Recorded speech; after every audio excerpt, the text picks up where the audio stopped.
నమస్తే నిల్లా, ఎట్లున్నారు అందరూ? నేనైతే మస్తున్నా. ముందుగా మీ అందరికీ wish you very happy new year.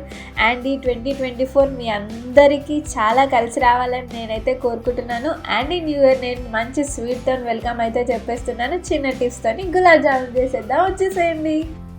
నేనైతే ఇక్కడ దీనికోసం 2 MTR గులాబ్ జామున్ ప్యాకెట్స్ అయితే తీసుకున్నాను. చూస్తున్నారు కదా, ఇలా తీసుకున్న గులాబ్ జామున్ నేనైతే కొంచెంగా మిల్క్ అయితే వేసుకొని కలిపేసుకుంటున్నాను. చూస్తున్నారు కదా, ఇది నేను వాటర్తో కలపట్లేదు, మిల్క్తోనే కలిపేస్తున్నాను. ఇలా సాఫ్ట్ డగ్ లాగా కావాలి, అంటే సాఫ్ట్గా ముద్దలాగా చేసుకోవాలన్నమాట. మరీ చపాతీ పిండిలాగా గట్టిగా చేసుకోకండి. సో ఇది ఒక 15 minutes పక్కకు పెట్టేద్దాం. ఆ లోపు నేనైతే షుగర్ సిరప్ అయితే రెడీ చేసేస్తున్నాను. దీనికోసం నేను 2 cups ఆఫ్ గులాబ్ జామున్ పౌడర్కి 2 cups ఆఫ్ షుగర్ అయితే తీసుకున్నాను. అండ్ అలాగే 2 cups ఆఫ్ షుగర్కి 2 cups ఆఫ్ వాటర్ అయితే తీసుకున్నాను. ఇది కరెక్ట్ మెజర్మెంట్ అనమాట. సో మీరు కొంచెం షుగర్ ఎక్కువ తినే వాళ్ళైతే కొంచెం షుగర్ని అడ్జస్ట్ చేసుకొని వేసుకోండి.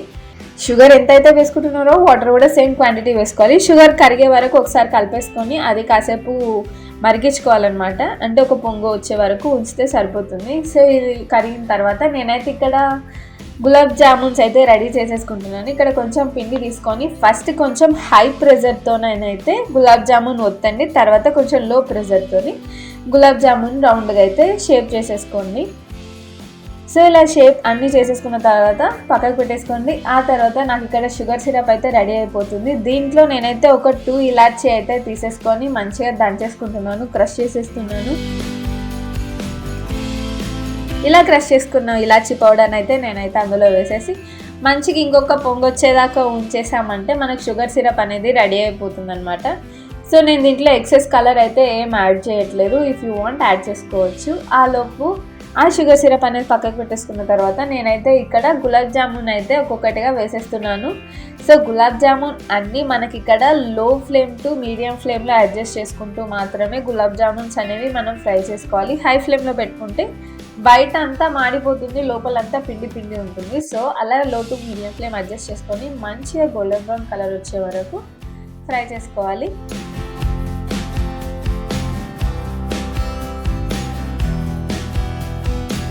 ఇలా ఫ్రై చేసుకున్న గులాబ్ జామున్ అయితే తీసుకొని ఒక బౌల్లోకి అయితే వేసేసుకుంటున్నాను నేను. చూస్తున్నారు కదా, ఇలా బౌల్లోకి అయితే వేసేసుకుంటున్నాను.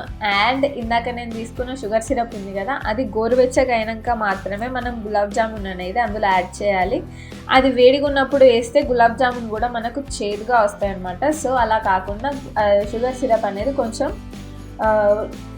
గోరువెచ్చగా అవ్వాలి. నేనైతే ఇక్కడ షుగర్ సిరప్ ఒక పెద్ద బేషన్లో తీసుకున్నాను.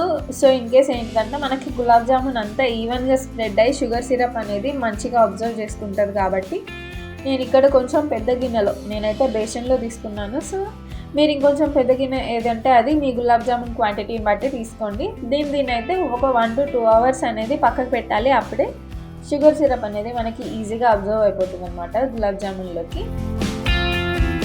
చూస్తున్నారు కదా, ఆఫ్టర్ 2 hours నేనైతే క్యాప్ తీస్తున్నాను. చూస్తున్నారు కదా, నాకు ఇక్కడ షుగర్ సిరప్ కూడా మిగిలించకుండా అబ్జర్వ్ అయిపోయింది గులాబ్ జామున్కి. ఇంకొంచెం ఎక్స్ట్రా షుగర్ సిరప్ యాడ్ చేస్తే అనిపించింది నాకు. సో నేనైతే ఇది అయితే మన గులాబ్ జామున్ రెడీ అయిపోయినాయి. చాలా సాఫ్ట్గా, చాలా స్వీట్గా, అంతే టేస్టీగా వచ్చేసినాయి. అండ్ ఈ మిల్క్తో చేస్తే మన గులాబ్ జామున్ టేస్ట్ అనేది ఇంకొంచెం హైలైట్ అవుతుందన్నమాట. చాలా అంటే చాలా బాగుంటుంది. మీరు కూడా ఖచ్చితంగా ట్రై చేయండి. ఒకవేళ ట్రై చేస్తే ఎలా వచ్చింది అనేది నాకు ఖచ్చితంగా కామెంట్ సెక్షన్లో కామెంట్ చేసి చెప్పండి. అండ్ మా ఈ వీడియో నచ్చితే ఖచ్చితంగా లైక్ చేయండి, షేర్ చేయండి, మన ఛానల్ని సబ్స్క్రైబ్ చేసుకోండి. Thank you so much for watching this video guys, and once again very happy new year to all.